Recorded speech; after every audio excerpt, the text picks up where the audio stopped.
Good morning mga kaako, mga ka-idol. So isang mapagpalang umaga sa ating lahat. So kagigising ko lang kung di mga 30 minutes pumunta ako na market sa baba lang. Mga ka-idol, dun sa palaging binibilihan namin. Nag-display na sila ng mga fruits and vegetable. So may nakita ko doon na ito, papaya. Tawagin sa mga Bisaya, kapayas. Dire mga kaako, mga ka-idol. 5 real ra niya siya. O kabalog, ilang grams niya nasa mga kapinto nga siguro sa kilo. Pero mahal na kay diri mga ka-idol, no? 5 real. Sila na sa Pilipinas. Kulang-kulang 100. Pero diri mga ka-idol, Pinas mga ka-idol, libre ra ni. Pwede ra ka ni manungkit, manguha sa mga silingan. Basta di lang ni usik-usikan, libre ra.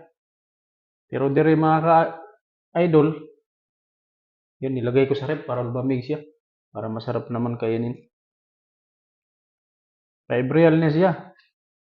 Offer pa na siya. Kumbaga sale pa. So, na-miss natin na kumain ng ganito, no? Mga prutas na ganito kasi sa Pilipinas, wala. Sinusungkit ko lang to eh. Lalo na dun sa lugar ng aking ano. Daming papaya doon. Magkalata na lang ito. Na-miss ko to kasi kailangan natin kumain ito dahil para ay wala siyang ano. Ayan no. Wala siyang buto. Na-miss ko kumain ito dahil ano. Lagay ko muna sa rep para lumamig yung isa.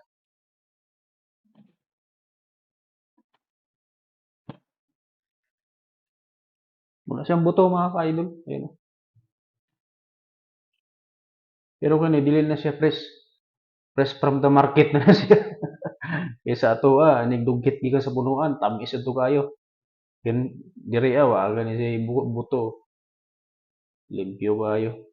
So na ni siya lahi na kapayas. So atong tilawan og tamis ba? Hugasan sa nato ni kutsara.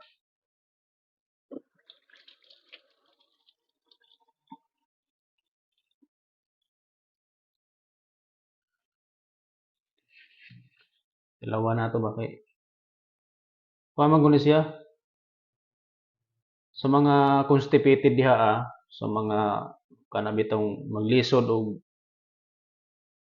pag bawas maglisod og kalibang sa mga Bisaya ba na sa istorya. Pag mahirapan kayo magbawas, mga kaako, mga ka-idol, kumain lang kayo ng papaya. Ito yung ano, pampalinis ng digestive system sa ating bituka. Sarap to. Yan, tanggalan ko muna ng ano.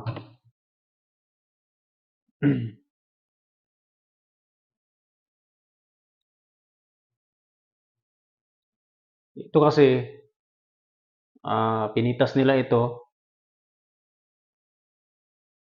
Ano lang to, yung tapos siguro in-stock nila.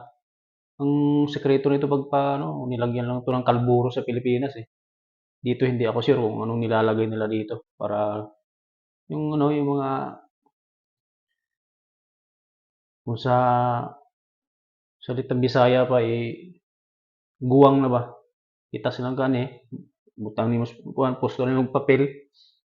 So okay na. Atong tilawan karon kung tamis ba ni siya. Ano na to rin kamay. Saraan na to kay para kuan ba?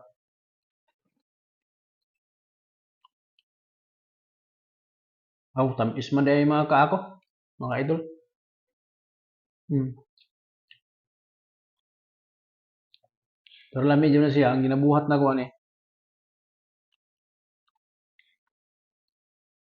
Butangan ba na akong gatas? Powder ba?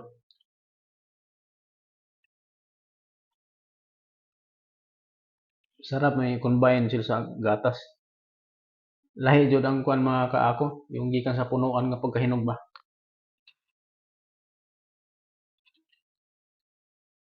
Kaya sa kanang pahinugon sa kalburo. Mm.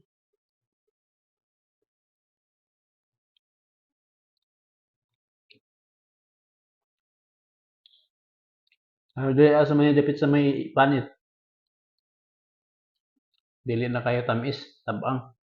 Muna ilahanan nga imbak ra sa giputos ra papel nya gibutang sa karton